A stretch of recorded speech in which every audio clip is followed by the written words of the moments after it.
Hey, how's it going? It's your boy, Adam Warrior Challenger Coach here to bring you our 10.9 Low-Elo tier list. For this list though, and future tier lists, we decided to change our criteria on how we rank our tier list to be more in line with how Riot views different skill level brackets. Riot considered average to be between iron and gold, which is most of the player base, so that makes sense, and then skilled is between plat and diamond 3, so our low-elo tier list will look to be a sort of middle ground, aiming to be what's best in gold or plat. That means that our high-elo tier list will look to give the best champions for the elite skill bracket, which for Riot is diamond 2 to challenger, so when looking at the tier list from now on, try to keep these things in mind. We think that if we're going to be pulling data from the Riot API to make these tier lists, it also makes sense to view them through the same lens as Riot is. So let us know in the comment section below what you think of this approach and the changes we made because of it. But wait, there's more. So most of you know we've launched our live companion by now with our desktop app, showing you stuff like specific matchup advice, combos, team power spikes, and stats, but one part we didn't dive into properly is the in-depth comparison.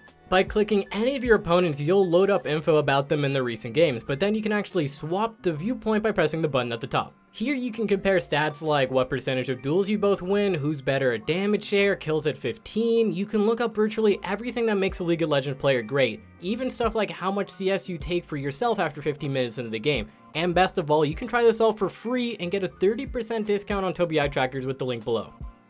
Starting off in the top lane, our S tier roster will be Darius, Mordekaiser, Renekton, Urgot, and in God tier, we've got Garen, Nasus, and Maokai. For the changes, we've got Cho'Gath going from off the list to B tier, who, he's barely got 50% win rate right now, but with the buff to his E damage, we think he can barely make it onto the list due to this minor buff. Gnar will go from off the list to B tier as well, and is very similar to Cho'Gath's situation, although his buffs are actually pretty good. He's got that reduced CD on his Q Mega Gnar form, and 30 base damage on his E can really make a difference during the laning phase. It's a pretty scary all-in. Next up, we got Wukong going from S tier to A tier. Though these nerfs aren't massive or anything like that, he will be getting hit on his base armor, his Q damage, and his clone damage slightly. He has repeatedly been nerfed since his rework, and with that, his win rate has fallen to around 54%, and I mean, that's still incredibly high, but more importantly, his play rate used to be above 10%, but now it sits at around 4.5. And after these nerfs go through, we suspect that it's gonna go even lower than that, because it seems like people don't actually like being called a monkey in game, but they also don't like playing a monkey in game, so I totally get that, unless he's completely overpowered busted like he was on release. First up for our highlights, we've got Maokai moving from S tier to God tier. He currently has roughly around a 53% win rate and an 8% pick rate. This champion, unlike Wukong, is actually trending up. I mean, what can I say? I've talked about this champion quite a bit over the last couple of months, and finally he's getting the respect he deserves as the best tank out on the market for solo queue. I've gone over his matchups in past videos, so instead of that, I wanted to mention some small rune choice differences that you can make to get an even easier time winning on Maokai. First up, obviously Grasp is his best keystone, and for good reason because it lets you slap people down and bully lane easier. But don't forget about one of the adjustments that you should make, because when you can't really slap people, aka in ranged matchups, where it's way better to take Aftershock to secure all-ins and teamfight better, so just keep that in mind. Also, with Quinn becoming more popular thanks to the buffs and potentially using Sanguini Blade, he is an extremely good counter to her, so if you ever see a Quinn, just lock that Maokai in. Next up, Urgot moves from A tier to S tier. He currently holds a 53.5% win rate and a 4.5% pick rate. The stock just keeps going up for this person as people realize how strong he is after the buffs came in for him. Not only were his buffs really strong for him, CC duration always super good, but his synergy with Death's Dance and the melee focused meta allows him to murder both lane and team fights, and not as many meta champions outrange him right now. And those are mostly AD carries if they do, so who cares? Some of the matchups you'll want to take Urgot into are obviously Renekton, Riven, Tryndamere. Tryndamere matchup is just hilarious. You just ulti him when he ultis, and then when he comes out of it, you just grind him up, free kill. Also, Gnar and Jace, Cho'Gath as well are going to be rising in popularity in this patch, and he does really well into those. Urgot, though, isn't really Urgod yet, so he still has some weaknesses, and those weaknesses are to Wukong, Maokai, and somewhat to Alawi. So if you're looking to beat him, try out those matchups. Our last highlight for the top lane is actually going to be Jax, who holds a 51% win rate, an 8% pick rate, and also an 8% ban rate. His stats aren't really super amazing or anything like that, but he does scale better into the elite bracket where he's one of the best in the game. One of the reasons for that though is Bork First has really helped his ability to duel, and many new item techs or situational items have appeared to help him during the mid game to snowball even harder in that 1v1 split push. You got things like Death's Dance coming in, and even Wit's End is becoming popular on him. I mean, huge shock on the Death's Dance, I know, but for matchups he does well into Yasuo pickers, Aurelia, Aatrox, Camille, and to a lesser extent does well into Mordekaiser and Set. Although you do have to watch out for some of his worst matchups. He really doesn't do well into Malphite, Garen, Kennen, and I know the Kennen one, I didn't have to look up the stats for it because I'm a Hishinshin stream watcher and he's always telling me how much he hates Kennen, so I knew that was a counter. But the new Maokai, things like Urgot, Quinn, oh my god, Quinn is such a hard counter to Jax. They're all really strong into him, so really try and avoid these matchups. The one good thing about Jax in particular though is even though he loses to these kind of champions during the laning phase, he kind of outscales almost all of his counters. So as long as you're going even during the laning phase and you don't get super frustrated and, you know, potentially die to a gank, then TP back in and die to another gank, then you should be fine to scale. In the jungle, our starting S tier roster will be Master Easy, Zac, Echo, Kayn, and for God tier, we have Warwick, Wukong, and Graves. For the changes, we have Trundle going from S tier to A tier. The nurse will likely drop him to A+, you know, the CD reduction on his ultimate can be a little bit impactful for him because he's not that tanky without it. Also, due to the way we're collecting data now for the tier list, as it's more skewed towards gold and platinum to help people climb to those ranks and continue past them, we made some adjustments to the list, which include moving Amumu down from S tier to A tier, Shyvana down from S tier to A tier, and Mundo down from A tier to B tier, who are all doing way better in lower brackets compared to the new brackets that we're looking at, but lose in terms of win rate and play rate kind of once you hit plat. Morgana will also go from off the list to B tier as a potential up-and-coming pick that will enter the meta. Some pros have been actually practicing her as of late, potentially TSM Broxa, TL, shouldn't have leaked that. But yeah, so we're hoping her play rate goes up soon. The most valuable change to the jungle though has gotta be Kayn going from B tier to S tier thanks to his huge buffs this patch. The QCD going down by 1 second might not seem like a big deal, but then you remember it's gonna increase his clear speed, it's gonna make him better at dueling, and it's gonna make him such a better team fighter, especially on Ross where that Q is gonna give you that extra damage and healing that you might need to survive or even just kite out. Then he got his Q actually doing full damage on minions, which could reintroduce him as an off meta for fun laner, but more importantly to jungle mains, and I'm not joking when I say this helps tax lanes and it helps you shove out lanes after you kind of run in and potentially get a kill. This extra farming and pushing power on lane minions is going to be big for a farm heavy champion like Kayn, but he might not have to be a super farm heavy champion because of the next change. With the W slow being increased to 90%, when you combine that with his stronger early game from the QCD, it's actually going to make him a real gank threat in the early game, and you might not actually just ignore him, because I know when I play against Kayn, I just don't even think he's going to gank me until he has form. Currently, I know you might be skeptical about him going to S tier as he only sits around a 49% win rate, and personally I think he's going to go to A tier, A+, maybe, but our jungle expert Ryan is very adamant about this, so we made a bet on where he lands for the update video, and the loser has to make a public apology for being wrong on that video, so look forward to hearing him on the update video for the first time. Next up for the jungle highlights, we have Fiddlesticks sitting pretty in A tier with a 52% win rate and a 5% pick rate. He's actually really strong after the dust settled, and people have learned how to play his new kit, plus the hotfix buffs to his damage. He did receive a buff to his E damage this patch, but that's meant for support and won't impact his jungle at all because it's max last. I have to say though, he's one of the most improved junglers as he fits into the farm heavy style of jungle where you look to outlevel your opponent and teamfight around dragons, and with one of the fastest and healthiest clear speeds, it's pretty obvious why he does well right now. One of the interesting things about this version of Fiddle though is that his matchups are all pretty playable in low elo besides losing really hard to AP Wizard Shyvana, meaning he's one of the few blind pickable AP junglers in this bracket. Last up for jungle, we've got Olaf moving from B tier to A tier. We moved him up due to our new ranking system. He sits at around a 52% win rate and a 5% pick rate. He is by far the early game king of the jungle right now, who focuses on forcing skirmishes early and then outplaying them and then stealing everything. He's going to steal your camps after he kills you, he's going to steal your scuttle crabs, he's going to steal your dragons, your towers, your LP, and even really your sanity because the Fed Olaf is not fun to play against. He's really good into tank junglers specifically though, who rely on CC, or really just any champ that relies on CC early to win duels, so things like Sejuani, Amumu, Gragas, Rammus, Elise are all good examples of this. Fear not though, he does have some losing matchups. He loses to champions who tend to outscale him while either being able to stalemate his early aggression like Trundle or Graves, or just avoid him in general in power farm like Echo, Rengar, Eve, and slightly Karthus. Though, you know, in all of these cases, Olaf can just randomly win a skirmish or invade them and kill them and then run over the game, which is why people like playing him so much. He's definitely the type of champion that likes to fight all the time, and because it's solo queue, people are going to fight all the time and he can take advantage of that. For the mid lane S tier roster, we've got Echo and Katarina, while our god tier is still Fizz and Diana. Changes include mostly adding in some champions to B tier who gain higher pick rates and win rates since we focus our data on gold and plat now. So that includes things like Zillion, Zoe, Irelia, and Sol are all gonna make it onto the list and are no longer Shadowround. First up for our highlights, we've got Echo moving from A tier to S tier. He currently holds a 53% win rate and a 5.5% pick rate. His ban rate though is 23%, although obviously it's super high because he's also overpowered in the jungle, so he's got kind of double the reason to be banned. As we all know right now, in Season 10, the proper way to play mid lane is to push and roam and then tilt the enemy bot lane or jungle before yours do. It's the primary way you're gonna get some games in and win some LP as a mid laner, and Echo is so good at doing this. He's got that safe laning, good pushing power for roams and skirmishes, he's super good at solo killing people, and he can even tower dive thanks to his ultimate, but more importantly, his matchups, alright? Matchups are the key to solo queue. Some of the most popular mid laners in competitive right now are things like Corki, Azir, Victor, Syndra, and yeah, this is a solo queue tier list, but the most important part here is these champions' play rates have increased in solo queue over the last couple of months because of competitive play, and they will continue to increase, giving Echo a lot more freedom to win lane, win game. Do avoid the Kassadin matchup though if possible, and also Sylas, Talon, and Katarina can be rough, but they are skill matchups. Kassadin though, there's no skill in it, you just lose.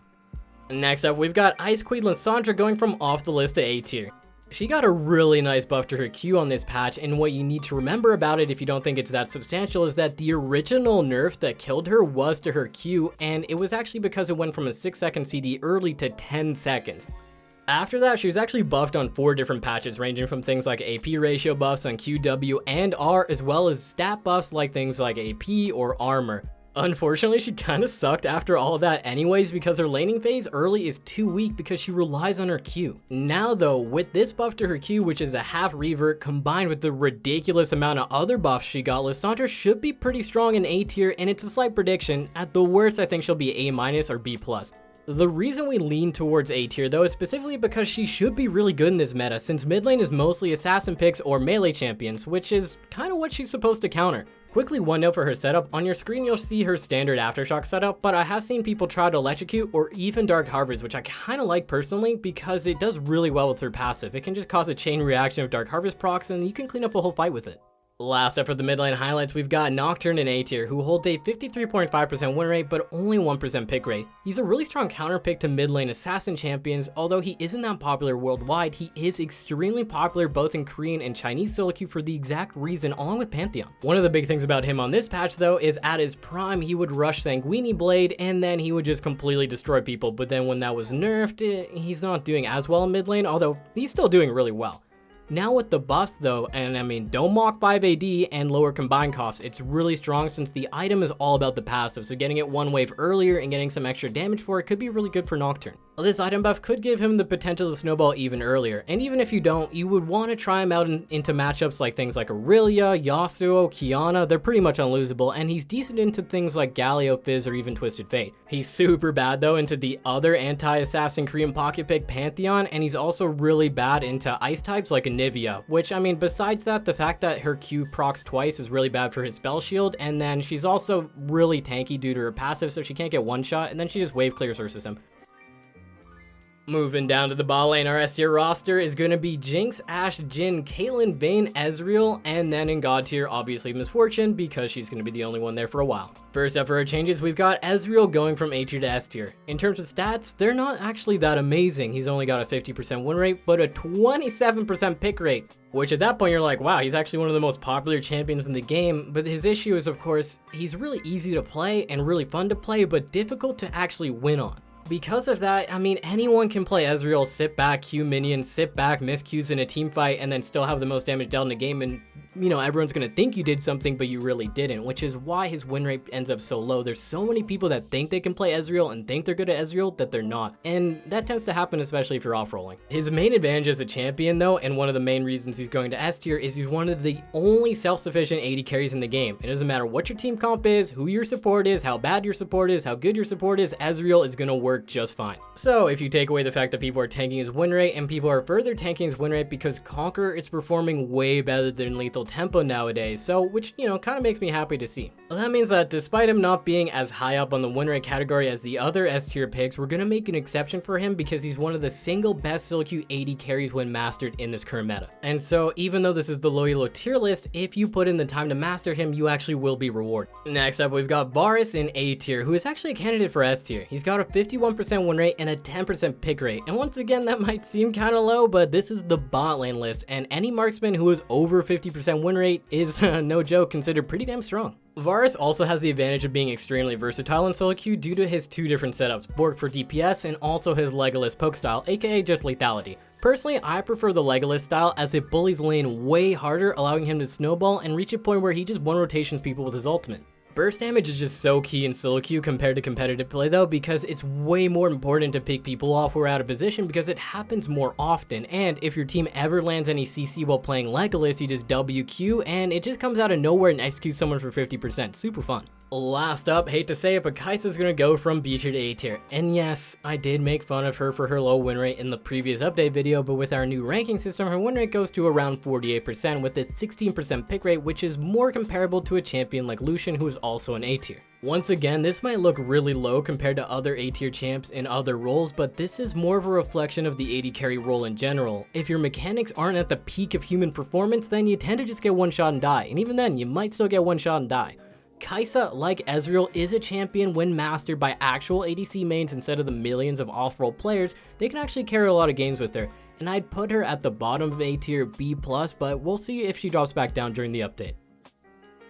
Last up, our support S tier roster will be Lulu, Leona, Thresh, and in God tier we've got Blitzcrank and Nami. Nami, I should mention that despite her nerfs, they really super mine her, and she's so strong right now she will remain in God tier.